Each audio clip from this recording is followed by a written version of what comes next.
Yan, lumalamig na.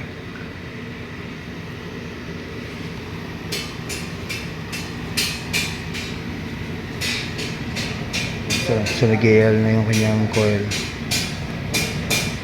So nag-i-yellow yan, then maya mawawala yung yellow niyan, magmo-moist na lang siya. So malamig na hangin yung lumalabas.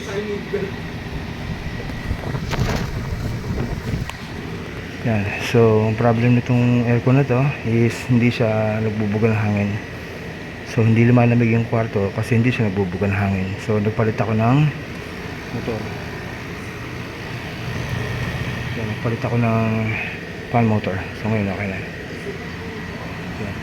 So yan, initially yellow.